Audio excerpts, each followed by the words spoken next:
And talking politics, the former Anambra State Governor, Peter Obi, is now the Labour Party presidential candidate for next year's presidential election. He joins his former running mate, Atiku Abubakar, in the list of candidates for 2023 polls.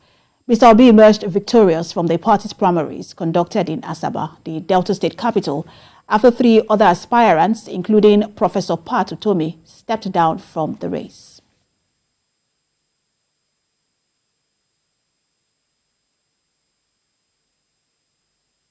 And to talk more on the outcome of Labour Party presidential primary and emergence of Peter Obi as the candidate, let's speak to a public affairs analyst, Ambrose Igbokwe. Good to have you join us. Good afternoon, Precious. So let me get your reaction to this. Peter Obi left or resigned from the PDP because he talked about how the system had... Again, first of all, his personal principles, and then he talked about, issues around monetization of the system. And then he moved to the Labour Party. We saw that some aspirants have now stepped down for him to become the presidential candidate. What's your reaction? And there's been a clamor for the candidate from the Southeastern president. How are Southeasterners also responding to this? Well, first of all, the Peter Obi has become a phenomenon in the Nigerian political history and landscape. We should remember that it was the same Peter Obi who, took Anambra state governorship seat from a powerful PDP. Nobody ever envisaged that at that time. But he was resilient, he was denied, he went to court, and he got it. Remember that it was Peter Obi that made the Supreme Court also to define what tenure means in our political system. INEC went ahead to conduct an election, even when he protested that it was not time for him to go as governor of Anambra State. But INEC went ahead, conducted an election, and even issued a certificate of return. And somebody, Anambra, came in as, governor of Anambra State then. Peter Obi went to court again to interpret what tenure means for a governor, for an executive governor in our current political dispensation. And then the Supreme Court ruled that tenure of a governor starts from the day the governor was sworn in. And that has, kind of redefined the political landscape. And that is why it was because of Peter Obi we started having staggered election in some states, like it is going to have its own next month.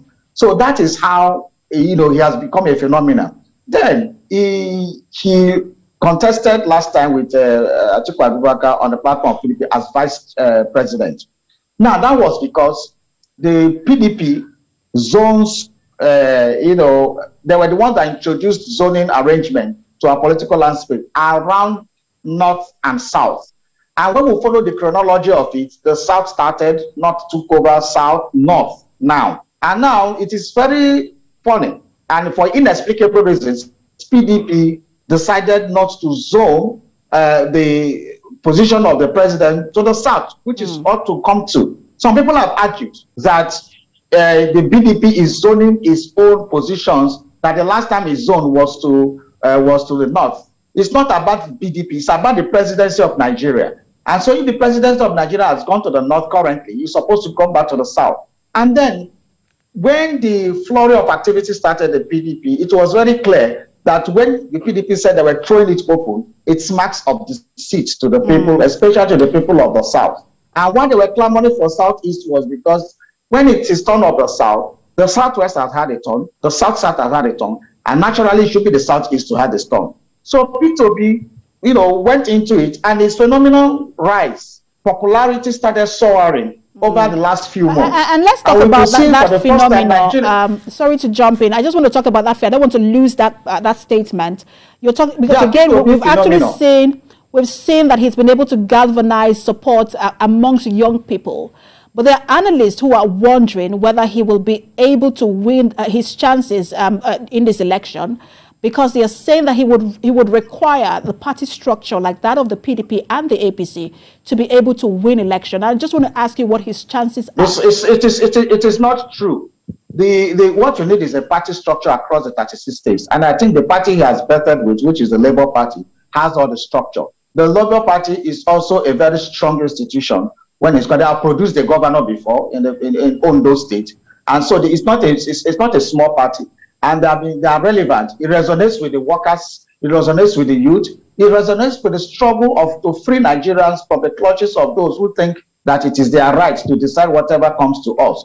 So the phenomenon of P2B has started some years back, but in a smaller scale. But in the last few months, it has wrapped up and become a rallying point for the new Nigeria that the youth dream of. And that is why you see a lot of youth across the country, not only in the southeast, the southwest, the south-south, the northeast, north central, and northwest. All youths are coming together and saying, this time around, let Nigerians make a choice. Let not the cabal, the political cabals, decide who will be the president this time around. And that is why when he left the PDP, when he saw the handwriting on the wall and saw that it was all about that political, mercantile political marketing, well, there's nothing else he could do, because it was a buying and selling that was happening in the PDP. And he saw it. So what he did was he left. And then when he left, there was a monumental support from the masses that said, anywhere you go, we will give you the chance. We will support that base you are going to. And so when the Labour Party came, so naturally, a lot of Nigerians who believe in his philosophy, who believe in rescuing Nigeria, who believe in a new Nigeria and a new paradigm in our political landscape, believe that he should be given a chance to rule this country. And it's about people power, and then ability to monitor the people power. So a change is possible. After all, nobody gave APC a chance when they came in 2014. And today, it's not history. So this change is also possible. Something can happen. I will see how that plays out. The kind of momentum he will be able to gather, especially in the southeast, where some of the governors are in the APC and some are in the PDP.